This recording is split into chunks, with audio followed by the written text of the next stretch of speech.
النبي يا أيها الذين آمنوا صلوا عليه وسلموا تسليما اللهم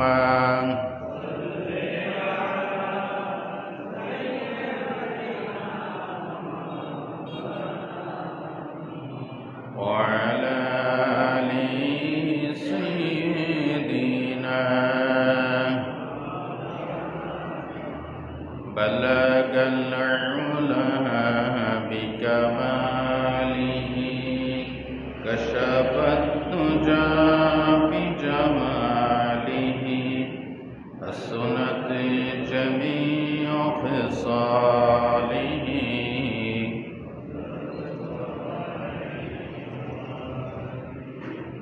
मुझे कुछ मिले या न मिले मोहम्मद मिले यानी वो शहीद जिसे अल्लाह मिले बलगल उला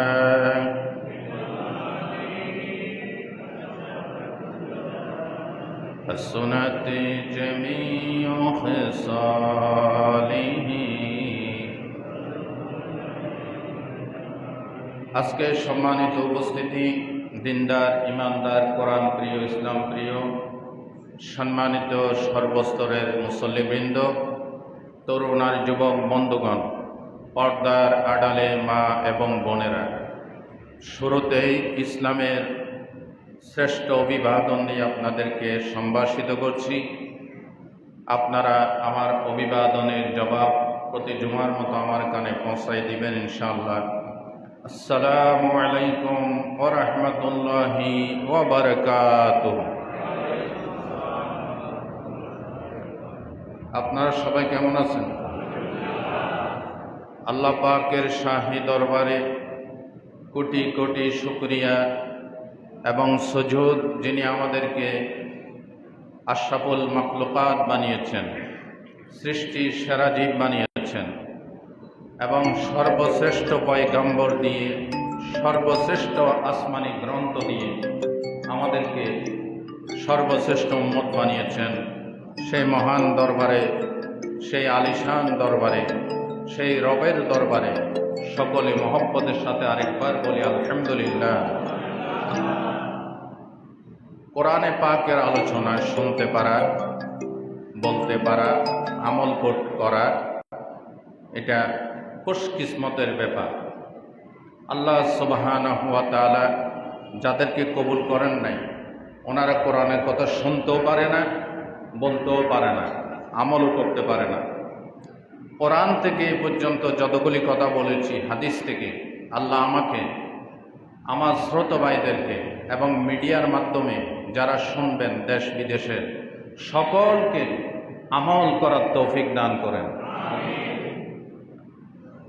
আল্লাহ পাক আমাদেরকে অসংখ্য নিয়ামত, অসংখ্য রিজিক দান করেছেন। রিজিক দাতাকে আল্লাহ। কিন্তু আমরা অনেক সময় রিজিকের অভাবে পড়ি, অভাব অনটন আমাদেরকে ঘিরে বসে।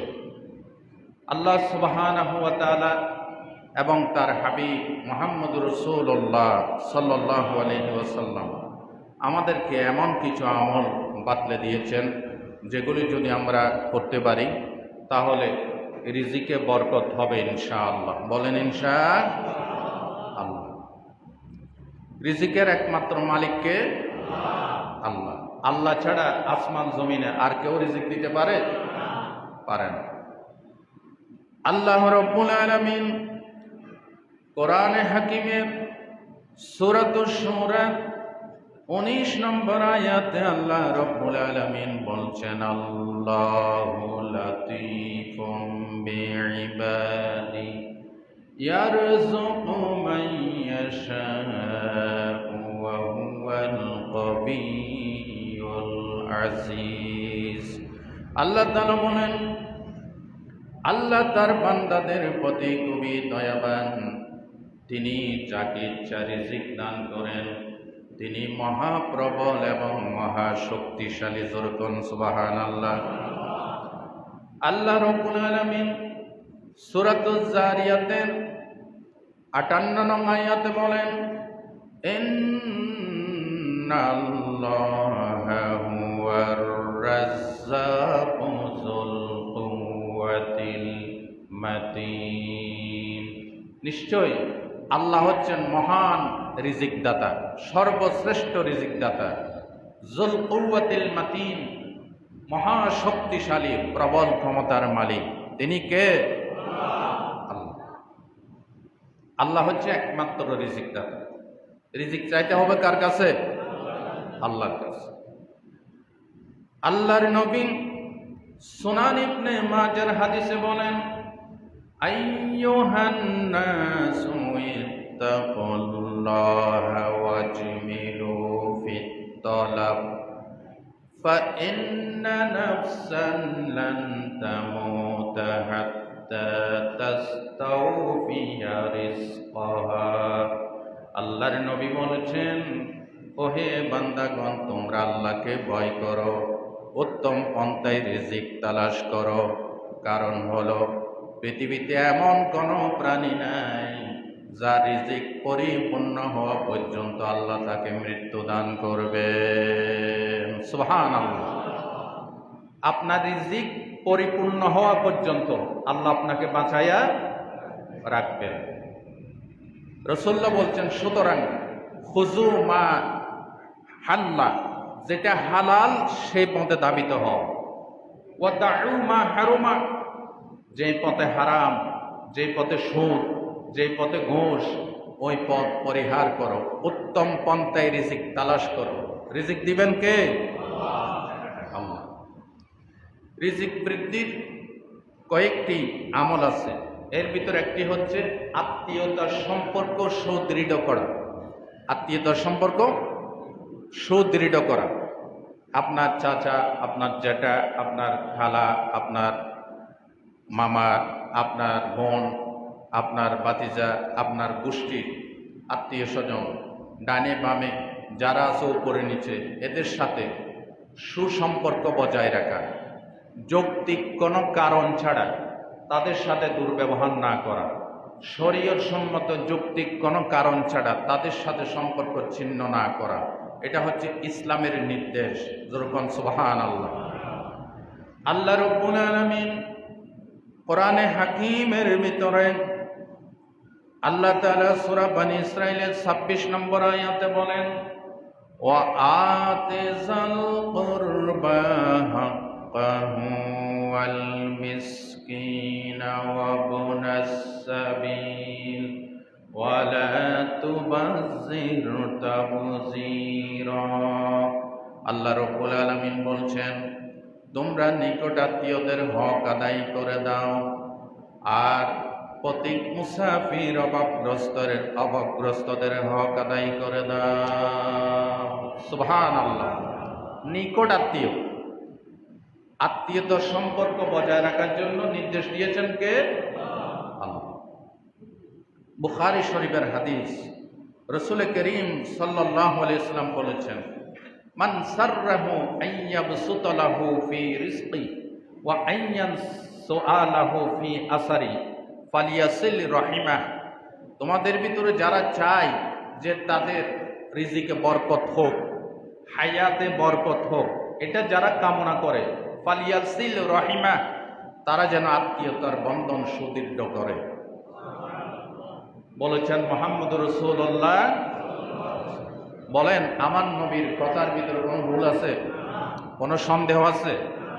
নবীজি বলেছেন, রিজিকে যদি বরকত চাও, হায়াতে যদি বরকত চাও, ফালিয়াসিল রাহিমা, আত্মীয়তার বন্ধনকে সুদৃঢ় করো। যেরকম সুবহানাল্লাহ।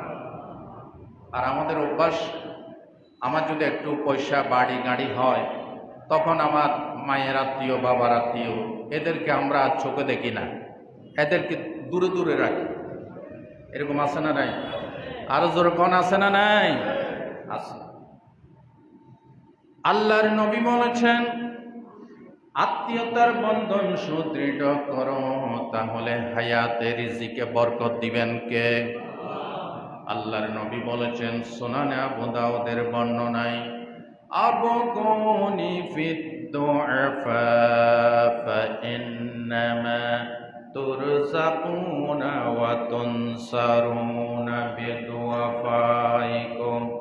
আল্লাহর নবী বলেছেন, তোমরা দুর্বলদেরকে তালাশ করে, গরিবদেরকে তালাশ করে করে আমি নবীর কাছে নিয়ে আসো, কারণ এই দুর্বলদের কারণে, গরিবদের কারণে আল্লাহ তোমাদেরকে রিজিক দান করে থাকে। আমরা রিজিক পাই গরিবদের উসিলাই, দুর্বলদের উসিলাই। ওয়াতুনসারুনা বিদুআফাইকুম, আল্লাহ আমাদেরকে সাহায্য করেন গরিবদের উসিলাই। ভালো করে বলেন। তাহলে এই হাদিস থেকে আমরা কি জানলাম? রিজিকে যদি বরকত চান, আত্মীয়তার বন্ধনকে কি করতে হবে? সুদৃঢ় করতে হবে। আল্লাহ আমাদেরকে তৌফিক দান করেন। রিজিকে যদি বরকত চান, তাহলে তাকওয়া এবং তাওয়াক্কুল লাগবে। দুটি কথা, তাকওয়া এবং তাওয়াক্কুল। তাকওয়া মানে কাকে ভয় করা, আর তাওয়াক্কুল মানে ভরসা করতে হবে কার উপরে? আল্লাহর উপরে। আল্লাহ রাব্বুল আলামিন বলেছেন, ওয়ামান ইয়াত্তাকিল্লাহা ইয়াজআল লাহু মাখরাজা ওয়া ইয়ারযুকহু মিন হাইসু লা ইয়াহতাসিব ওয়ামান ইয়াতাওয়াক্কাল আলাল্লাহি ফাহুয়া হাসবুহু ইন্নাল্লাহা قد جعل الله لكل شيء قدرا। বলেন আল্লাহু আকবার। আল্লাহ তাআলা বলেন, তোমাদের ভিতরে যারা আমি আল্লাহকে ভয় করে জীবন যাপন করে, আমি আল্লাহ নিজে বলছি, আমি তার সংকট থেকে মুক্তির জন্য রাস্তা বাতলাইয়ে দেব, রাস্তা প্রশস্ত করে দেব, আর এমন জায়গা থেকে তাকে রিজিক দান করব সে কল্পনা করতে পারবে না। আরো যেরকম সুবহানাল্লাহ। এটা কি আমার কথা নাকি আল্লাহর কথা? ডাইরেক্ট আল্লাহ বলছেন, সূরা তালাকের 2 থেকে 3 নম্বর আয়াত। তাকে এমন জায়গা থেকে রিজিক দেব সে কল্পনাও করতে পারবে না। শর্ত হচ্ছে একটা, ভরসা করতে হবে আল্লাহর উপরে, ভয় করতে হবে রিজিকের ব্যাপারে। মাজারে রিজিক চাইবেন নাকি আল্লাহ চাইবেন? রিজিক দেওয়ার মালিক কি ওলি নাকি আল্লাহ? না আমাদের ভিতরে কোন কোন হুজুর আছে বেদাতপন্থী, সুন্নি নামদারি, সুন্নতের শ্রদ্ধা বরণে বেদাতকে লালন পালন করে, তারা মানুষকে রিজিকের জন্য, সন্তানের জন্য আল্লাহর দিকে দাবি না করে মাজারের দিকে দাবি আছে না? এগুলি কি আসলে সুন্নি নাকি বেদাত? বেদাত। আহলে শিরক ওয়াল বেদাত সাইনবোর্ড লাগাইছে সুন্নি। এই সমস্ত বেদাতীদের কপট থেকে আল্লাহ জাতিকে হেফাজত করেন। রিজিক পাইতে হবে কার কাছে? আল্লাহ। আল্লাহ বলেন, যদি আমাকে ভয় করার মতো ভয় করো আর আমার উপর যদি ভরসা করো, এমন ভাবে রিজিক দেব তুমি কল্পনা করতে পারবে না। আপনারা বলবেন, যারা আল্লাহকে ভয় করে না, তাদের টাকা পাবে। আপনি এটা কি বলছেন? না, এটা হারাম। এটা আপনারা বলেন, শুকরের মাংস, কুকুরের মাংস হালাল নাকি হারাম? কিন্তু এটা খাই রান্না করে মশলা দিয়ে পাকাইয়া স্বাদ লাগবে, পেট ভরবে, ভরবে কিনা? ভরবে কিনা? কিন্তু এটা কি, এই রিজিকটা কি হালাল নাকি হারাম? আপনি যেটাকে রিজিক মনে করছেন ওটা তো আল্লাহ নিষিদ্ধ, ওটা কখনো রিজিক হতে পারে না। হালাল রিজিক এক কথা, বরকতের কথা, আর টাকা পয়সা অন্য কথা। টাকা পয়সা দিয়ে, বাড়ি গাড়ি দিয়ে সুখ সৌন্দর্য পাওয়া যায় না, শান্তি পাওয়া যায় না। শান্তি দেওয়ার মালিককে আল্লাহ। দেখেন আল্লাহর নবী সাল্লাল্লাহু আলাইহি ওয়াসাল্লাম সুনান তিরমিজির বর্ণনায় বলছেন, লাউ আন্নাকুম কুনতুম তাওয়াক্কালুনা আলা তাওয়াক্কুলিহি লা রাযাকাকুম কামা সন্ধ্যা হওয়ার আগে আগে আল্লাহ পেট ভর্তি করে যার যার বাসায় ফিরিয়ে দেন। পাখিদেরকে রিজিক দেয় কে? আরো জোরে বলেন, আল্লাহ। আল্লাহ রাব্বুল আলামিন এই প্রাণী জগতে এমন এমন ব্যাংক ব্যালেন্স নাই, যাদের কোনো সম্বল নাই, যাদের কোনো খাদ্য গোদাম নাই, যাদের কোনো ব্যাংকে টাকা রাখার কোনো সিস্টেম নাই, এই ধরনের হাজার হাজার কোটি কোটি প্রাণীকে আল্লাহ রাব্বুল আলামিন প্রতিদিন খাওয়াচ্ছেন। কথা ঠিক কিনা বলেন? সমুদ্রের অথল তলদেশে বিশাল বিশাল তিমি মাছ, হাঙ্গর মাছ, আপনার আমার মতো 2-4 জন 10 জন যদি তার পেটের ভিতরে ঢুকাই দেওয়া হয়, সে টের পাবে না কি ঢুকছে। এই ধরনের বিশাল বিশাল প্রাণীদেরকে কে খাওয়ান? আরো জোরে বলেন, কে খাওয়ান? আল্লাহ রাব্বুল আলামিন সূরা হুদের 6 নম্বর আয়াতে বলেন, ওয়ামা মিন দাব্বাতিন ফিল আরদি ইল্লা আলাল্লাহি রিজকুহা ওয়া ইয়ালামু মুস্তাকাররাহা ওয়া মুস্তাওদাআহা কুল্লুন ফি কিতাবিম মুবিন। বলেন আল্লাহু আকবার।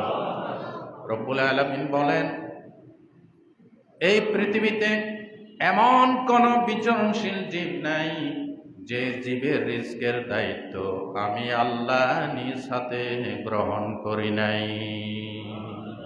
আল্লাহু আকবার। হযরত সুলাইমান আলাইহিস সালাম নদীর পাড়ে বসে আছেন। হঠাৎ করে লক্ষ্য করলেন একটা পিঁপড়া আসতেছে। পিঁপড়ার মুখে কিছু গমের দানা আছে, ছোট্ট ছোট্ট গমের দানা। কিছু কিং সাইজের পিঁপড়া আছে না নাই? আপনারা এগুলিকে কি পিঁপড়া বলেন? হ্যাঁ, বড় সাইজের কিছু পিঁপড়া, এগুলিকে কি বলেন? জি, ইকলি। আচ্ছা, আমাদের চট্টগ্রামের ভাষা, অন্য ডিস্ট্রিক্টের ভাষা একটু বেশ কম আছে। কিং সাইজের পিঁপড়া। মানুষের ভিতর যেমন রাজা আছে, পিঁপড়ার ভিতর রাজা আছে না নাই? পিঁপড়ার রানী, পিঁপড়ার রাজার সাথে কথা বলেছেন হযরত সুলাইমান আলাইহিস সালাম। সুবহানাল্লাহ বলুন। সুলাইমান আলাইহিস সালাম নদীর পাড়ে বসে আছেন, দেখে একটা পিঁপড়া আসতেছে। পিঁপড়ার মুখে কিছু গমের দানা। সুলাইমান আলাইহিস সালাম লক্ষ্য করলেন এই পিঁপড়া আস্তে আস্তে আস্তে নদীর তীরে এসে আসলো। দেখে নদীর ভিতর থেকে একটা ব্যাঙ, কিং সাইজের একটা ব্যাঙ বেরিয়ে আসলো। এই ব্যাঙ হা করলো, আর এই পিঁপড়া ওই ব্যাঙের মুখের ভিতরে গেল। সুলাইমান আলাইহিস সালাম অবাক দৃষ্টিতে তাকাই আছে ব্যাপারে। ব্যাঙ পানির তলদেশে চলে গেল। অনেকক্ষণ পর ব্যাঙটা আবার পানির উপরে ভেসে উঠল। সুলাইমান আলাইহিস সালাম দেখলেন ব্যাঙের মুখ থেকে ওই পিঁপড়াটা বেরিয়ে এসেছে। সুলাইমান আলাইহিস সালাম পিঁপড়াকে জিজ্ঞাসা করলেন, পিঁপড়া তুমি এই ব্যাঙের মুখে করে কোথায় গিয়েছিলে, কারণটা কি? পিঁপড়ার তার জবাব দিচ্ছেন সুলাইমান আলাইহিস সালাম পিঁপড়ার ভাষা বুঝে কিনা? জিন্নাতের ভাষা বুঝতেন, পিঁপড়ার ভাষা বুঝতেন, সমস্ত প্রাণীর ভাষা বুঝতেন। হযরত সুলাইমান যখন জিজ্ঞাসা করলেন, পিঁপড়া তুমি কোথায় গিয়েছিলে, পিঁপড়ার ভাষা তিনি বুঝতেছেন। পিঁপড়া জবাব দিচ্ছে, আল্লাহর নবী, এই সমুদ্রের অথল তলদেশে শৈবালের সাথে পাথরের সাথে নিচে কিছু অন্ধ ছোট্ট ছোট্ট প্রাণী বাস করে, যেগুলি আমার চাইতো ক্ষুদ্রাতি ক্ষুদ্র প্রাণী। তারা রিজিকের ব্যাপারে নিজে কোনো চেষ্টা করতে পারে না। আল্লাহ রাব্বুল আলামিন আমি পিঁপড়াকে দায়িত্ব দিয়েছেন তাদের কাছে রিজিক পৌঁছায় দেওয়ার জন্য। আমি তাদেরকে কিভাবে রিজিক পৌঁছায় দেব, আমার পানির নিচে যাওয়ার কোনো শক্তি নাই। এই জন্য আল্লাহ রাব্বুল আলামিন এই ব্যাঙকে আমার অনুগামী করে দিয়েছেন। এই ব্যাঙের মুখে করে আমি প্রতিদিন ওই প্রাণীদের জীবদের জন্য ছোট্ট ছোট্ট এই মাকড়সা পিঁপড়ার জন্য রিজিক বহন করে নিয়ে যাই। আল্লাহু আকবার। ভাই ও বন্ধুগণ, এইভাবে করে আল্লাহর উপর যদি ভরসা করেন, আল্লাহকে ভয় করেন, আল্লাহর পথে থাকেন, তাহলে আল্লাহ বলেন হালাল রিজিক আমি দেব, বরকত আমি দেব। সুবহানাল্লাহ। রিজিক দিবেন কে? ভাই ও বন্ধুগণ, রিজিক বৃদ্ধির আরেকটি শ্রেষ্ঠ আমল হচ্ছে তওবা ইস্তেগফার। তওবা যত বেশি করবেন, ইস্তেগফার যত বেশি করবেন, রিজিক দিবেন কে? এটা কোনো বানানো কথা নয়, ডাইরেক্ট কোরআনের আয়াত। হযরতে নূহ আলাইহিস সালাম তার জাতিকে বলেছিলেন, সূরা নূহের 10 নম্বর আয়াত থেকে আল্লাহ পাক বলছেন, ইস্তাগফিরু রাব্বাকুম ইন্নাহু কানা গাফফারা ইউরসিলিস সামাআ আলাইকুম মিদরারা ওয়া ইউমদিদুকুম বিআমওয়ালিন ওয়া বানিনা ওয়া ইয়াজআল লাকুম জান্নাতিন وَيَجْعَلْ لَكُمْ أَنْهَارًا। বলেন আল্লাহু আকবার। হযরত নূহ আলাইহিস সালাম বলেছিলেন, ও আমার জাতি, আল্লাহর কাছে তওবা করো, আল্লাহর কাছে ক্ষমা চাও, তাহলে আল্লাহ তোমাদেরকে অজস্র দ্বারাই তিনি রিজিক দান করবেন, বৃষ্টি দান করবেন, আর তোমাদের সন্তান সন্ততি, তোমাদের মাল সম্পদে বরকত দিবেন, আর তোমাদেরকে বাগ বাগিচা দান করবেন, তোমাদের খাল বিল নদী নালাতে তিনি পানি প্রবাহিত করে দিবে। আল্লাহু আকবার। ভাই ও বন্ধুগণ, সুনান আবু দাউদের হাদিস, আল্লাহর নবী বলেন, মান লাজিমাল ইস্তিগফারা জাআলাল্লাহু লাহু মিন কুল্লি দিকিন মাখরাজা ওয়া মিন কুল্লি হাম্মিন ফারাজা ওয়া রাযাকাহু মিন হাইসু লা ইয়াহতাসিব। আল্লাহর নবী বলেন, যারা ইস্তেগফারকে, ক্ষমা প্রার্থনাকে নিজের উপর আবশ্যক বানায় নিয়েছে, নিজের উপর কম্পালসারি করে নিয়েছে, আল্লাহ তাদেরকে 3টা পুরস্কার দান করবেন। বলেন আল্লাহু আকবার। নাম্বার 1, দুনিয়ার সমস্ত সংকট থেকে, ডিপ্রেশন থেকে, দুশ্চিন্তা থেকে, হতাশা থেকে, টেনশন থেকে আল্লাহ তাকে মুক্ত করে দিবে। আরো জোরে সোরে বলেন সুবহানাল্লাহ। আমিন কুল্লে হাম্মিন ফারাজা, সমস্ত দুশ্চিন্তা দূর করে দিবেন, সমস্ত সংকট থেকে মুক্তি প্রদান করবেন। আর কি? ওয়া রাযাকাহু মিন হাইসু লা ইয়াহতাসিব, এমন জায়গা থেকে আল্লাহ তাকে রিজিক দান করবে সে কল্পনাও করতে পারবে না। দেখেন, একটু আগে হযরত সুলাইমান আলাইহিস সালামের কথা বলেছি। এই গোটা পৃথিবীকে শাসন করেছে 4 জন ব্যক্তি। কয়জন ব্যক্তি? 4 জন ব্যক্তি। এর ভিতর 2 জন কাফের, 2 জন নেকবক্ত, আল্লাহর পয়গম্বর, আল্লাহর খাস বান্দা। কাফের 2 জনের ভিতর একজন হচ্ছে নমরুদ, আরেকজন হচ্ছে বখতে নসর। আর মুসলমান নবীদের ভিতরে 2 জন হচ্ছে, একজন হচ্ছে হযরত সুলাইমান আলাইহিস সালাতু আসসালাম, আরেকজন হচ্ছে যুলকারনাইন বাদশা। যে ঘটনাগুলি কোরআন শরীফে আছে না নাই? সময়ের অভাব, আমি ওদিকে যেতে পারছি না। দেখেন, সুলাইমান আলাইহিস সালাম একবার তার সামনে, এগুলি আপনাদেরকে গল্প শোনাচ্ছি না, কোরআন থেকে উদ্ধৃতি দিচ্ছি। আপনাদের কোরআন শুনতে ভালো লাগে না খারাপ লাগে? বলেন, এই পর্যন্ত কোরআন সুন্নাত দলিল ছাড়া কোনো কথা বলেছি না? আর কিছু হুজুর আছে কোরআন হাদিস তুইয়া কোন পীর সাহেবের মরারে জিন্দা করছে, জিন্দারে মরা করছে, বাংলাদেশ থেকে বসে ফোঁ দিয়ে মক্কা শরীফের কুত্তা খেদাইছে, পুকুর থেকে ফোঁ দিয়ে কই মাছ তুলে ভাজি করে খাওয়াইছে। এই সমস্ত বাজে কিচ্ছা কাহিনী শোনায়, আছে না নাই? এই সমস্ত বাজে কিচ্ছা কাহিনী শুনে কোনো লাভ আছে? আল্লাহ বলেছেন, ওয়াযাক্কির ফা ইন্না যিকরা তানফাউল মুমিনিন, কোরআন দিয়ে ওয়াজ করো, মুমিনদের ফায়দা হবে। দেখেন, সূরা সাবা পড়েন, এরপরে সূরাতুস সদ পড়ে। সুলাইমান আলাইহিস সালামের সামনে সারি সারি অশ্ব ঘোড়াগুলি সব হাজির করা হয়েছে। সুলাইমান আলাইহিস সালাম বললেন, এগুলি খুব সুন্দর জিহাদের ঘোড়া, এগুলি দিয়ে জিহাদে গমন করা যায়। সুলাইমান আলাইহিস সালামের সামনে থেকে ঘোড়াগুলি আবার গায়েব হয়ে গেল। সুলাইমান আলাইহিস সালাম বললেন, এই ঘোড়াগুলি দেখতে খুব সুন্দর ছিল, এগুলিকে আবার হাজির করা হোক। তার সামনে আবার হাজির করা হলো। এবার সুলাইমান আলাইহিস সালাম ঘোড়ার সৌন্দর্যে বিমোহিত হয়ে ঘোড়ার পৃষ্ঠদেশে, গলদেশে, ঘোড়ার মাথার উপরে এভাবে হাত দিয়ে দিয়ে তিনি এগুলিকে স্নেহ করতে লাগলেন, আদর করতে লাগলেন, হাত বোলাতে লাগলেন। এভাবে দেখতে দেখতে সূর্য অস্তমিত হয়ে গেল। যেরকম সুবহানাল্লাহ। সুলাইমান আলাইহিস সালাম এবার আল্লাহর কাছে ক্ষমা প্রার্থনা করলেন, আল্লাহ, আমি তো ঘোড়ার সৌন্দর্যে বিমোহিত হয়ে তোমার ইবাদতে দেরি করে ফেলেছি, আল্লাহ তুমি আমাকে ক্ষমা করে দাও। দেখেন, আল্লাহর কাছে ক্ষমা চাইলে আল্লাহ কত বেশি খুশি হয়, তাকে কি দান করেন। সুবহানাল্লাহ বলতে ইচ্ছে করেন।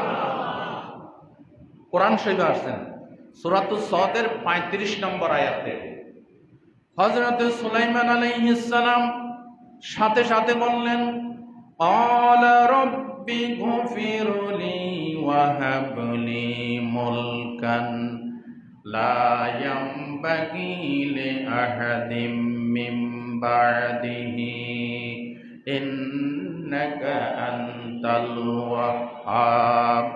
হযরত সুলাইমান বললেন, রব্বি গফিরলি, আল্লাহ তোমার কাছে আমি ইস্তিগফার পাঠ করতেছি, তুমি আমাকে ক্ষমা করে দাও। রব্বুল আলামিন, তুমি আমাকে এমন রাজত্ব দান করে দাও যে রাজত্ব আমার পরে পৃথিবীতে আর কাউকে তুমি দান করিও না। সুবহানাল্লাহ। আল্লাহ সুলাইমানের দোয়া কবুল করছে নাকি করে নাই? আরো জোরে কোন। এমন রাজত্ব সুলাইমান আলাইহিস সালামকে আল্লাহ দান করছে। গোটা পৃথিবীর বাদশাহ সুলাইমান আলাইহিস সালাম। সুলাইমান আলাইহিস সালাম ছিলেন দাউদ আলাইহিস সালামের কনিষ্ঠ পুত্র। এই আয়াতের তাফসিরে আল্লামা আলুসি রাহমাতুল্লাহি আলাইহি তাফসিরে রুহুল মাআনি, আলেম ওলামাদের জন্য বলছি, তাফসিরে রুহুল মাআনি, আল্লামা আশরাফ আলী তানভী রাহমাতুল্লাহ আলাইহির বায়ানুল কোরআন, এই সমস্ত তাফসিরে বুখারী শরীফ থেকে, কিতাবুত তাওহীদ থেকে সহিহ একটি হাদিস আনা হয়েছে। হযরত সুলাইমান আলাইহিস সালামের 60 জন স্ত্রী ছিল। কয়জন? 60 জন। আমাদের ধর্মে কি 60 জন স্ত্রী রাখতে পারবেন? আমাদের শরীয়ত আর সুলাইমান আলাইহিস সালামের শরীয়ত কি এক? বুখারীর হাদিস আসছে সুলাইমান আলাইহিস সালামের 60 জন স্ত্রী ছিল। একদিন তিনি নিয়ত করলেন, আল্লাহ আমি আমার 60 জন স্ত্রী সকলের সাথে আমি আজকে রাত্রে সহবাস করব, মিলিত হব একটা উদ্দেশ্যে। এরা প্রত্যেক স্ত্রী একজন করে অশ্বারোহী মুজাহিদ তাদের গর্ভ থেকে জন্ম লাভ করবে এবং তারা আল্লাহর রাস্তায় জিহাদ করবে। কিন্তু সুলাইমান আলাইহিস সালাম সব বিবিদের সাথে তিনি মিলিত হলেন, একজন বিবির সাথে মিলিত হন নাই। শেষমেশ কারো গর্ভে কোনো বাচ্চা হলো না। এটা কোনো গল্প নয়। বুখারী শরীফের কিতাবুত তাওহীদের সহিহ সনদে ইমাম আবু আব্দুল্লাহ মুহাম্মদ ইবনে ইসমাইল বুখারী রাহমাতুল্লাহ আলাইহি হাদিস এনেছেন। যেরকম সুবহানাল্লাহ। কারো গর্ভে কোনো সন্তানাদি হয় না। একটা সন্তান হয়েছে, তাও অঙ্গহীন, 500 দেশ নাই, মৃত। ঘটনা ঘটাইছে কে?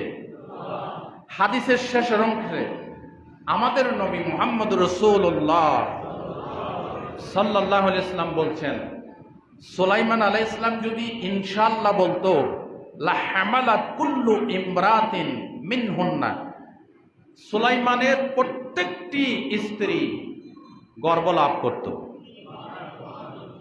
এবং ফাওয়ালাদাত ফারিসান ইউকাতিলু ফি সাবিলিল্লাহ, রাওয়াহুল বুখারী।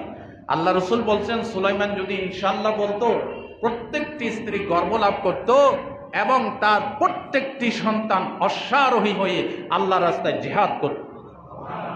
আরো যেরকম সুবহানাল্লাহ।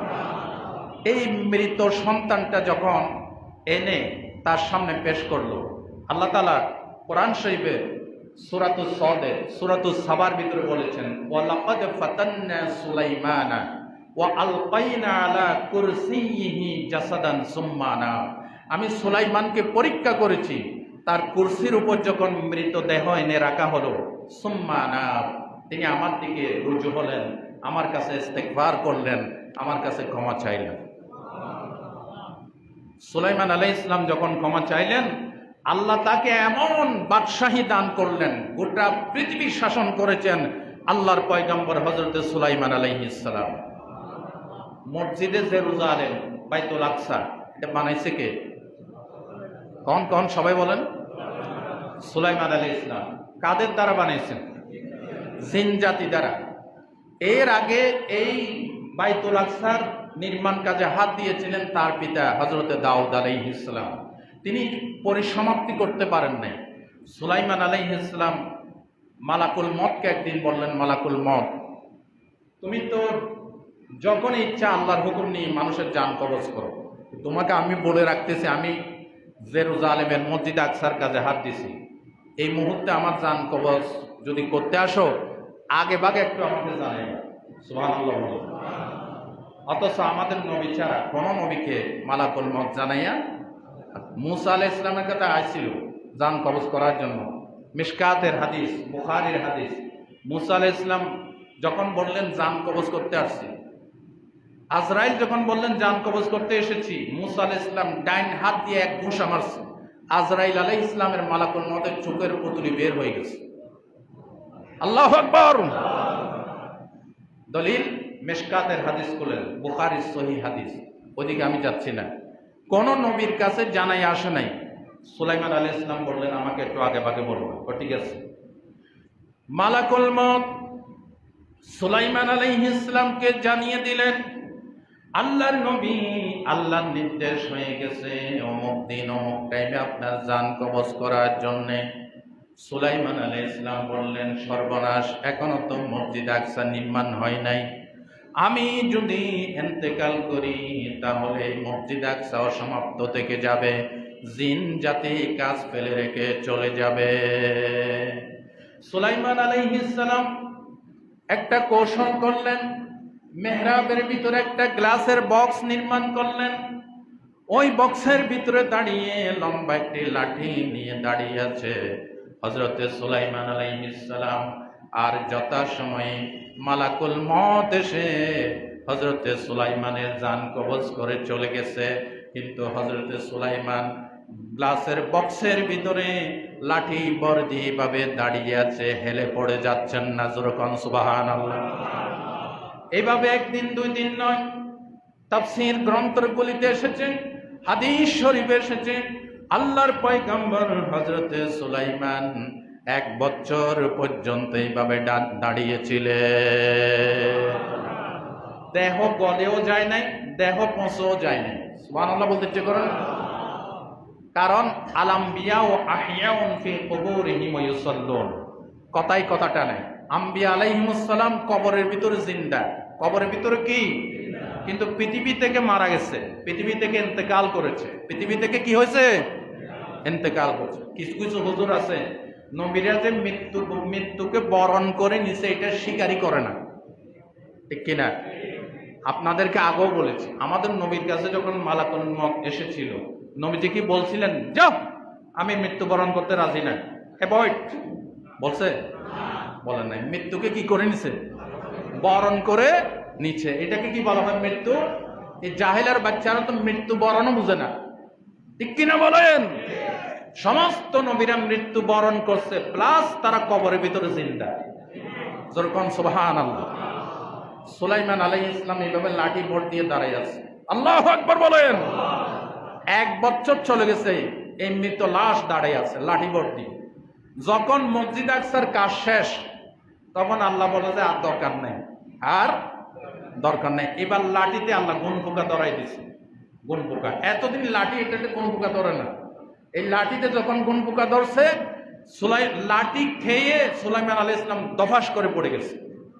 এবার জিনেরা বলতেছে, সর্বনাশ, আল্লাহর নবী মারা গেছে কবে? আমরা যদি আগে জানতাম এই 1 বছর পর্যন্ত এই বুটের মতো কাজ করতাম না। সুবহানাল্লাহ। এই লাশকে দাঁড় করে রাখছে কে? আল্লাহ সুবহানাল্লাহ। যাই হোক, আমি বলতে বলতে অনেক দূরে চলে আসছি। দেখেন, সুলাইমান আলাইহিস সালাম যখন একটু ভুল একটা করে ফেলছে, মাপ চাইছে কার কাছে? এই মাপ চাওয়ার কারণে আল্লাহ তাকে এমন বাদশাহী দিছে, গোটা পৃথিবীতে আর কাউকে এরকম বাদশাহী দেন নাই। সুবহানাল্লাহ বলেন। এই জন্য ইস্তেগফার বেশি বেশি করবেন।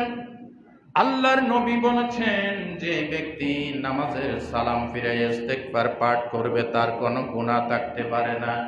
আল্লাহর নবীর অভ্যাস ছিল, কানা রাসূলুল্লাহ সাল্লাল্লাহু আলাইহি ওয়াসাল্লাম ইযা ইনসারাফা মিন সালাতিহি ইস্তেগফারা সালাসা, রাওয়াহু মুসলিম।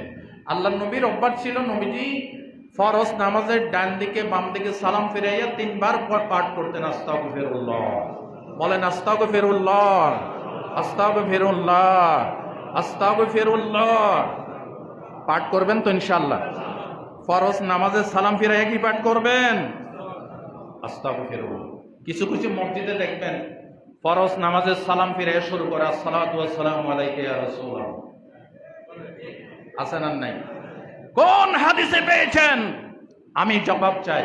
যে নবীকে সালাম দিচ্ছেন সেই নবী বলেছেন, সেই নবী বলে, আমার অভ্যাস ছিল ফরজ নামাজের সালাম ফিরাইয়া 3 বার আস্তাগফিরুল্লাহ। 3 বার কি? আস্তাগফিরুল্লাহ। এই সমস্ত পেট পূজারি, মাজার পূজারি আলেমদের আমল নেবেন নাকি রাসূলুল্লাহ থেকে ডাইরেক্ট আমল নেবেন? যে সমস্ত হুজুর আসসালাতু ওয়াসসালামকে বলে ফরজ নামাজের পর, নামাজের পরে সসম্মানে তাদেরকে জিজ্ঞাসা করবেন, হুজুর আমাকে একটা দলিল দেন। বুখারী, মুসলিম, তিরমিজি, নাসাই, আবু দাউদ, ইবনে মাজার বাইরেও আরো কয়েকশো সহিহ হাদিসের কিতাব আছে। কোন কিতাবে পেয়েছেন আমাকে দলিলটা দেন। আল্লাহর কসম কোন হাদিস দেখাইতে পারবে না। কিতাবে হাদিসে তো নাই, দুর্বল হাদিসে তো নাই, হাদিসের বারান্দায়ও নাই, হাদিসের প্রথম পৃষ্ঠের মুকদ্দমা ভূমিকার ভিতরেও নাই। এগুলি সব বানোয়াটি আমল। আল্লাহ এই সমস্ত বানোয়াট আমল থেকে আমাদেরকে বাঁচান। জোরে বলেন আমিন। আস্তাগফিরুল্লাহ বলেন সবাই, আস্তাগফিরুল্লাহ, আস্তাগফিরুল্লাহ, আস্তাগফিরুল্লাহ। আল্লাহ তুমি মাফ করে কবুল করো আমায়, তোমার দয়া বিনে প্রভু বাঁচা বড় দায়ী। আল্লাহ তুমি মাফ করে কবুল করো আমায়, তোমার দয়া বিনে প্রভু বাঁচা বড় দায়ী। ক্ষমার দয়ার গুণে তুমি যে অসীম, তাই তো তুমি নাম নিয়েছ গফুরুর রহিম। দয়ার ভিখারি আমি, দয়ার ভিখারি আমি, একটু দয়া দাও। তোমার দয়া বিনে প্রভু বাঁচা বড় দায়ী। আল্লাহ তুমি মাফ করে কবুল করো আমায়, তোমার দয়া বিনে প্রভু বাঁচা বড় দায়ী। আল্লাহ কবুল করুন, বলেন আমিন। ইস্তেগফার যত পড়বেন আল্লাহ রুজির ব্যবস্থা করে দিবেন। হাঁটতে বসতে চলতে কি পাঠ করবেন? আস্তাগফিরুল্লাহ। লম্বা পড়তে না পারলেও বলবেন আস্তাগফিরুল্লাহ। আল্লাহ আমাদেরকে তৌফিক দান করেন। এরপরে রুজি বাড়ার আরেকটি প্রসেস হচ্ছে যথাসময়ে নামাজ আদায় করা এবং আল্লাহ পাকের ওয়াজিবাত ফরায়েজ এগুলি আমল করা। আল্লাহ রাব্বুল আলামিন সূরা তাহার 132 নম্বর আয়াতে বলেন, وَأَمُرْ أَهْلَكَ بِالصَّلَاةِ وَاسْطَبِرْ عَلَيْهَا لَا نَسْأَلُكَ رِزْقًا نَحْنُ نَرْزُقُكَ وَالْعَاقِبَةُ لِلتَّقْوَى। আল্লাহ তাআলা বলেন, তুমি নিজেও নামাজ আদায় করো, তোমার সন্তানাদিকে নামাজ আদায় করার জন্য হুকুম করো। আল্লাহ বলেন, আমি তোমাদের থেকে রিজিক চাই না, আমি আল্লাহই তো তোমাদেরকে রিজিক দান করে থাকি। মুফাসসির নেকরাম লিখেছেন, নামাজের কথার সাথে আল্লাহ রিজিকের কথা অ্যাড করে দিয়েছেন। তার মানে নামাজ যদি সঠিকভাবে আদায় করেন, ফরজ ওয়াজিব আল্লাহর হুকুম আহকাম যদি রক্ষা করেন, আল্লাহ আপনাকে রিজিকের ব্যবস্থা করবেন। তাহলে সবাই যথাসময়ে নামাজ আদায় করবেন। হাদিসে কুদসিতে এসেছে, আল্লাহ রাসূল সাল্লাল্লাহু আলাইহি ওয়াসাল্লাম বলেছেন, সুনান তিরমিজির বর্ণনা, আল্লাহ তাআলা বলছেন, ইয়া ইবনা আদম তাফাররাক লিইবাদাতি, ওহে আমার বান্দারা, আদম সন্তানরা শোনো, তোমরা আমার ইবাদতের জন্য চেষ্টা করো, পরিশ্রম করো, যদি করো আমলা লাকা সদরাকা জ্ঞানান, আমি তোমাদের অন্তরকে অভাব মুক্ত করে দেব, ও আসুদ্দা ফাকরাকা, এবং তোমার অভাব অনটন রিজিকের কষ্ট আমি দূর করে দেব। যদি আমার ইবাদতের জন্য চেষ্টা না করো তাহলে কি করব? ফামালাতু ইয়াদাইকা শুগলান, তোমার দুই হাতকে আমি কর্মব্যস্ততা দিয়ে ভরপুর করে দেব, কিন্তু ফালা ইয়াসুদ্দাকা ফাকরাকা, তোমার অভাব দূর হবে না। নাউজুবিল্লাহ বলেন। কর্মব্যস্ততা অনেক আছে, ইনকাম অনেক আছে, কিন্তু বরকত নাই, এরকম আছে না নাই? একটু আগে বলেছি, যেটা হারাম সেটা কখনো রিজিক হতে পারে না। দেখেন, আমি বারবার এই কথাগুলি আপনাদের সামনে বলেছি বুঝার জন্য। একটা রিক্সাওয়ালা পায়ে মাথার গাম পায়ে পেলে সারাদিন রিক্সার হ্যান্ডেল টেনে ইনকাম করে, তার চাইতে হালাল ইনকাম আর কার আছে? আছে কারো? নাই। রিক্সাওয়ালা প্রতি সপ্তাহে গরুর মাংস খাইতে পারে না, প্রতি মাসে খাইতে পারে না, 3 মাসে একবার গরুর গোশত কিনে সামান্য মশলা দিয়ে পাক করে জনমানের খানা খায়। তার ঘরে কোনো এসি নাই, টিভি নাই, ফ্রিজ নাই, হ্যাঁ, তার কোনো ক্যান্সার নাই, ডায়াবেটিস নাই, ডাক্তারি কোনো রোগও নাই। আর ওই বেচারা কোটিপতি, সুদের টাকা, ঘুষের টাকা, জুলুমের টাকা, দুর্নীতির টাকা সব খাইছে, গোটা দেশ গোটা সমাজ খাইছে, ঠিক কিনা বলেন? খেয়ে এরপর আল্লাহ তার রুজি বন্ধ করে দিচ্ছে। ডাক্তার নিষেধ করছে, গরু মাংস খাইতে পারবেন না, খাসির মাংস খাইতে পারবেন না, চর্বি খাইতে পারবেন না। ওই রিক্সাওয়ালার টাকা নাই, কিন্তু সে খায়, তার কোনো রোগও, এর কোটি কোটি টাকা আছে, কিন্তু এই খাইতে পারে না। খাইতে বসলে খান না কেন? ও হুজুর রুজি, ডাক্তার রুজি কন্ট্রোল করে দিচ্ছে। কি খাইতে হবে? সকালে খাইবা ডিমের একটা পুষ, দুপুর বেলায় খাইবা ফলের 1 কাপ জুস, রাত্রি বেলায় 1 স্লাইস টোস্ট, বাস রুজি কন্ট্রোল হয়ে গেছে। ঠিক কিনা? জোরকন ঠিক কিনা? খাওয়ানোর মালিক কে? এই বেচারা রিক্সাওয়ালা, সে রিক্সা টেনে ঘরে গেছে, তার ঘরে কোনো ফ্যান নাই, এসি নাই, স্ত্রী দৌড়াই আসছে, কাপড়ের আঁচল দিয়ে কপাল মুছে দিচ্ছে, আর তাল পাকা দিয়ে বাতাস করতেছে, বলে আরেকটু খাও, আরেকটু খাও, সারাদিন পরিশ্রম করছে। এটাকে বলা হয় শান্তি। এটাকে কি বলা হয়? আর এই কোটিপতি সারাদিন অফিস করে রাত্রে 12টার দিকে ঘরে গেছে, ঘরে গিয়ে দেখে তার স্ত্রী ভ্যানিটি ব্যাগ একটা নিয়ে গট গট করে কোথায় চলে যায়। ও যাও কই? তো আমার পার্টি আছে, মিটিং আছে, আমি মিটিংয়ে যাচ্ছি। তো আমার খাবার দাবার টেবিলে দেওয়া আছে, চাকরানি দিয়ে রাখছে, খাও গিয়ে। এই বেচারা টেনশনে, স্ত্রীর টেনশনে, ভাত তো খাই নাই, ঘুমের ওষুধ 1 ডজন কানিক মাথার পাশে রাখছে, খাইতে খাইতে চোখ দুটো লাল হয়ে গেছে, এরপরে ঘুম আসে না। আরো আসতে কোন ঠিক? শান্তি দেওয়ার মালিক কে? সুতরাং বিল্ডিং এ সুন্দর সুন্দর কারুকার্য দেখে মনে করবেন না জান্নাত হয়ে গেছে। শান্তি যদি তাকে বেড়ার ঘরেও আছে, না থাকলে আল্লাহ যদি শান্তি ছিনাই নেন, কোটিপতির ঘরেও কোনো শান্তি নাই। এই জন্য হালাল খাওয়াতে অভ্যস্ত হন, আল্লাহকে ভয় করুন, যথাসময়ে ইবাদত করুন। রিজিকের ব্যবস্থা করবেন কে? পঞ্চম নম্বর, যারা বারবার হজ করে, উমরা করে, তাদের রুজিতে বেশি বরকত হয়।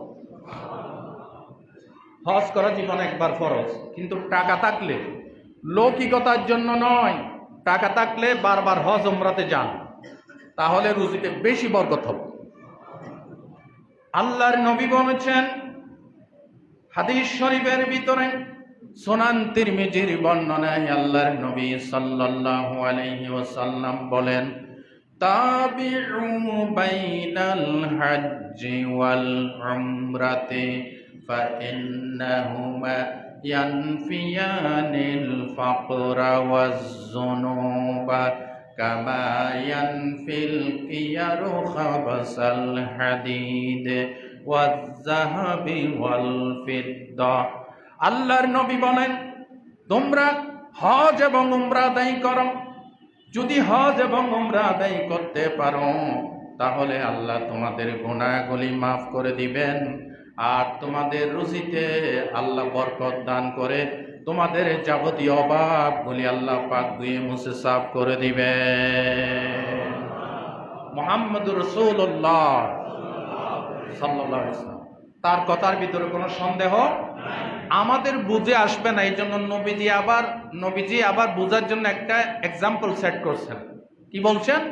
কামা ইয়ানফিল কিয়ারু খাবাসাল হাদিদ ওয়াজ যাহাবি ওয়াল ফিদ্দা, যেভাবে কর্মকারের হাপরের পিটানিতে স্বর্ণ রূপের লোহার ময়লা দূর হয়ে যায়, এভাবে করে বারবার হজ আর উমরা আদায় করলে তোমার সমস্ত অভাব আল্লাহ দুই মুছে সাফ করবেন, গুনাহগুলি আল্লাহ পাক মাফ করে দিবেন। এই জন্য রুজিতে বরকত হওয়ার জন্য যাদের টাকা আছে, পয়সা আছে, দেখানোর জন্য নয়, আল্লাহর মহব্বতে রাসূলুল্লাহর প্রেমে পড়ে বারবার হজ আর উমরা আদায় করবেন। বলেন ইনশাআল্লাহ। রুজিতে বরকত হওয়ার আরেকটি উপায় হচ্ছে বিয়ে করা। কি করা? এখানে আজকের আমার এই জুমাতে যারা বিয়ে করা নাই তারা হাত তোলো। যারা বিয়ে করেন নাই সমস্ত যুবক ভাইরা হাত তোলেন। এই ছোট ছোট বাচ্চারা, এই যুবক ভাইরা সবাই বিয়ে করছে, হাত তোলেন না কেন? যুবক ভাইরা হাত তোলেন, আল্লাহ দেখো কারা কারা বিয়ে করেন নাই। মাশাআল্লাহ। অনেকে লজ্জায় হাত তুলতেছে না, তো এই হাত তুলতে লজ্জা লাগলে বিয়েও করিয়ে না, যাও বিয়ে করা বন্ধ। এইবার যারা বিয়ে করছেন তারা হাত তোলেন। এইবার ধরা পড়ছে কারা বিয়ে করেন নাই, ঠিক কিনা? এইবার ধরা পড়ছে। যারা বিয়ে করো নাই, বিয়ে করো। বিয়ে করলে রুজিতে বরকত দিবেন কে? আপনার ছেলে, গার্ডিয়ান, প্যারেন্টস, পিতা মাতাকে বলছি, গার্ডিয়ানদেরকে বলছে, আপনার ছেলে যদি একেবারে বেকার না হয়, কিছু ইনকাম করে, তাহলে তাকে ঝুলিয়ে রাখবেন না। আগে সে নিজের পায়ে নিজে দাঁড়া। এতদিন কার পায়ে দাঁড়াইছিল? ঠিক কিনা? আগে নিজের পায়ে নিজে দাঁড়া। না, এটা করবেন না। বিয়ে করাই দেন, দেখবেন যে ছেলে আগে নিজের রুজি নিয়ে টেনশনে ছিল, তার ঘরের সদস্য 2 জন হয়ে গেল। 2 জন থেকে কিছুদিন পরে বাচ্চা হয়ে গেল। বাচ্চা দেখতে দেখতে 2টা 3টা হলো, ঘরের সদস্য 9 জন 10 জন। আল্লাহ বলে এই সবগুলির ব্যবস্থা আমি আসমান থেকে করে দিয়েছি। যে আগে একজন নিজেকেই ফালতে পারতো না, নিজের রুজির ব্যবস্থাই করতে পারে না, সে এখন 10 জনের রুজি টানে। ব্যবস্থা করছে কে? দেখেন, এটা তো আপনাদেরকে বুঝাইলাম। এবার আল্লাহর কথায় আসেন। আল্লাহর কথায় কোনো সন্দেহ আছে? নাই। কোরআন শরীফের সূরা নূরের 32 নম্বর আয়াত আল্লাহ রাব্বুল আলামিন বলেন, ওয়া আনকিহুল আয়ামা মিনকুম ওয়াস-সালিহিনা মিন ইবাদিকুম ওয়া ইমাইকুম ইয়াকুনু ফুকারা আয়ুগনিহিমুল্লাহ। আল্লাহ তাআলা বলেন, অবিবাহিতদেরকে বিয়ে করিয়ে দাও, আর তোমাদের দাস দাসী যারা সৎকর্মশীল নেককার তাদেরকে বিয়ের ব্যবস্থা করে দাও। তারা যদি অভাবগ্রস্ত হয়, আল্লাহ নিজেই ওয়াদা করেছেন, ইউগনিহিমুল্লাহ, আল্লাহ নিজেই তাদের রুজির ব্যবস্থা করে দিবে। আল্লাহু আকবার। আর কোন সন্দেহ আছে? এই কথাটা বলছে কে? সূরা নূরের 32 নম্বর আয়াত, ইউগনিহিমুল্লাহু মিন ফাদলি, আল্লাহ নিজের ফজল ক্রমে নতুন বিবাহিতদের জন্য আল্লাহ নিজেই দায়িত্ব নেবেন। তবে চেষ্টা করতে হবে। কি করতে হবে? চেষ্টা করতে পারলে রহমত দিবেন কে? আল্লাহ। এটা তো শুনলেন কোরআন। এবার হাদিস থেকে দলিল নেন। হাদিস শরীফে সুনান তিরমিজির বর্ণনায় কিতাবুল জিহাদ এসেছে। আল্লাহ রাসূল বলছেন, সালাসাতুন হাক্কুন আলাল্লাহ, 3 জন লোককে সাহায্য করা আল্লাহ নিজের উপর ওয়াজিব করে নিয়েছে। নাম্বার 1, আল মুজাহিদু ফি সাবিলিল্লাহ, যে ব্যক্তি আল্লাহর রাস্তায় জিহাদ করা, তাকে সাহায্য করা আল্লাহ নিজের উপর ওয়াজিব করে নিয়েছে। 2 নাম্বার, আল মুকাতিবুল্লাযী ইউরিদুল আদাআ, চুক্তিবদ্ধ দাস গোলাম, যে নিজের চুক্তিকৃত টাকা মালিককে পরিশোধ করার জন্য চেষ্টা করে, নবীজি বলছেন তাকে সাহায্য করা আল্লাহ নিজের উপর ওয়াজিব করে নিয়েছে। নাম্বার 3, তিন নম্বর, ওয়ান নাকিহুল্লাযী ইউরিদুল আফাফা। আল্লাহ রাসূল বলছেন, যে ব্যক্তি চরিত্রকে পরিশুদ্ধ করার জন্য বিবাহ করতে আগ্রহী, আল্লাহ তার যাবতীয় চাহিদা মেটানোর জন্য, তার রুজির জন্য আল্লাহ নিজের সাহায্য করা তার উপর ওয়াজিব করে নিয়েছে, বলেছেন মুহাম্মদুর রাসূলুল্লাহ সাল্লাল্লাহু আলাইহি ওয়াসাল্লাম। তাহলে বিয়ে করলে রুজিতে কি হয়? বরকত হয়। এই জন্য বিয়ে করবেন। আর শুধু রুজিতে বরকত হয় না, সোয়াবও বরকত হয়। বিয়ে না করলে সোয়াব 50-50, আর বিবাহিতদের ইবাদতে পরিপূর্ণ সোয়াব। দেখেন, বুখারীর কিতাবুল ঈমান পড়বে আরেকটি হাদিস এসেছে, আল্লাহ রাসূল বলেছেন, ইজা আনফাকার রাজুলু ফি আহলিহি ইয়াহতাসিবুহা ফাহুয়া লাহু সাদাকা। বিবাহিত ব্যক্তি যখন তার স্ত্রীর জন্য, সন্তানের জন্য মেহনত করে, হালাল রুজি ইনকাম করে সওয়াবের আশায়, তার প্রত্যেকটি খাবারের গ্রাসের বিনিময় আল্লাহ তাআলা তাকে সওয়াব দান করে। এর চাইতে বরকত আর কিছু আছে? এই জন্য বিয়ে করলে সওয়াবও বরকত হবে, আর কি রুজিতেও বরকত হবে। কিন্তু আমাদের বিয়েগুলি যে কায়দায় হয়, আমাদের এইসব বিয়ে শাদীতে বরকত হয় না। কেন হয় না? আমরা বিয়ে করি, বিয়ে করা কাজ সুন্নত, নবীর সুন্নত। কাজ সুন্নত, রাসূলুল্লাহ বলেছেন, আন-নিকাহু মিন সুন্নতি, বিয়ে করা আমি নবীর সুন্নাত। ফামান রাগিবা আন সুন্নতি ফালাইসা মিন্নি, যে ব্যক্তি বিয়ে করলো না সে ব্যক্তি আমার উম্মত থেকে মাইনাস। বিয়ে করা নবীর সুন্নাত। বিয়ের আগে ডিজে পার্টি করা, প্যাকেজ করা, এটা কাজ সুন্নত। জি, শয়তানের সুন্নত। কইছেন তো শয়তানের সুন্নত, কিন্তু আমি দেখেছি বহুত বড় বড় আল্লাহ 10 বার হজ করে আসছে, হাজি সাহেব, গাজী সাহেব, বহুত পাক্কা নামাজি, কিন্তু মেয়ের বিয়েতে, ছেলের বিয়েতে প্যাকেজ অনুষ্ঠান করে। আছে না নাই বলেন? মসজিদে আসলে হুজুরে খুতবা পড়ে, কত সুন্দর করে কবুল করাই দেয়। হুজুরকে 3000 টাকা, 1000 টাকা দিতে তার 14 গোষ্ঠীর খবর হয়ে যায়। আছে না নাই? হুজুরকে পয়সা দিতে পারে না, কিন্তু যেই মাত্র মসজিদ থেকে বেরিয়ে পরের দিন গায়ে হলুদ দিল, লক্ষ লক্ষ টাকা এই নাচ গানের প্যাকেজ অনুষ্ঠান করে, ডিজে পার্টি করে জাহান্নামের সার্টিফিকেট বানিয়ে নেয়। আছে না নাই? জোরে বলেন। ফতোয়ার কিতাবে লেখা হয়েছে, যে সমস্ত বিয়েতে ডিজে পার্টি করে, যে সমস্ত বিয়েতে গায়ে হলুদ করে, যে সমস্ত বিয়েতে গান বাজনা করে, কোন নেককার পরেশগার লোক সেই বিয়েতে অ্যাটেন্ড করা হারাম। ঠিক কিনা বলেন? হারাম। কেন? নাচ গানের অনুষ্ঠানে গিয়ে আপনি জানেন এখানে আপনি একবার বাধাও দেন না, আপনি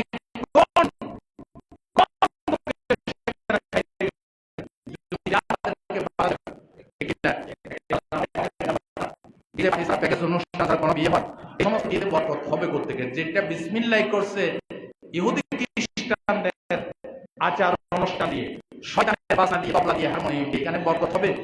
জোরে বলেন, বরকত হবে? এই জন্য আসুন আমরা এগুলি বাদ দেই, সুন্নতি কায়দায় বিয়ে করি। রাসূলুল্লাহ বলেছেন, ইন্না আযামান নিকাহি বারকাতান আইসারুহু মুকনাতান, মুসনাদ আহমদের হাদিস। আল্লাহ রাসূল বলছেন, ওই বিয়েটাই সবচাইতে বরকতপূর্ণ যে বিয়েতে সবচাইতে খরচ কম হয়। এই যে বরযাত্রী খায়, ইসলামে নাই। এই যে আপনারা মুরব্বীদের মাধ্যমে বৈঠক দিয়ে দাবি করে আমাদের এতজন বরযাত্রী আসবে, খাওয়াইতে হবে, আর না মান সম্মান থাকবে না, নজরুল্লাহ বলেন, এই ধরনের চাপাচাপি করে, ঠিক কিনা বলেন? এইসব কথা, সমাজকে সংশোধন করতে হলে এইসব কথা বলতে হবে, আর না হয় সমাজ, গুণে ধরা সমাজ কোনোদিন ভালো হবে না। আল্লাহ আমাদেরকে বুঝার তৌফিক দান করেন। হ্যাঁ, আপনি মেয়েকে উঠাই আনতে যাবেন, তারা যদি বলে, বাবা তুমি আসো আমাদের বাড়িতে, আমার মেয়ে উঠাই নিবা, ঠিক আছে, তুমি এতজন যাত্রী, বরযাত্রী নিয়ে আসো, আমরা সসম্মানে যদ্দূর পারি তোমাদেরকে মেহমানদারি করব, এটাতে কোনো বাধা নিষেধ নাই। কিন্তু আমাদেরকে এত শত বরযাত্রী দিতেই হবে, এটা টোটালি কি? আরো জোরে বলেন, হারাম। যৌতুক চাওয়া যেমন হারাম, দাবি করে বরযাত্রীর খানা চেয়ে নেওয়া এটাও হারাম। এটাও কি? হারাম। আল্লাহ এই হারাম থেকে আমাদেরকে বাঁচান। জোরে কোন আমিন। দরুদ শরীফ পাঠ করেন, আল্লাহুম্মা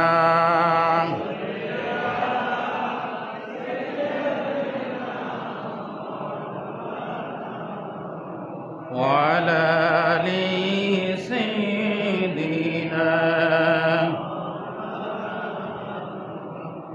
রোজা বৃদ্ধির আরেকটি আমল হচ্ছে বেশি বেশি শুকর করা।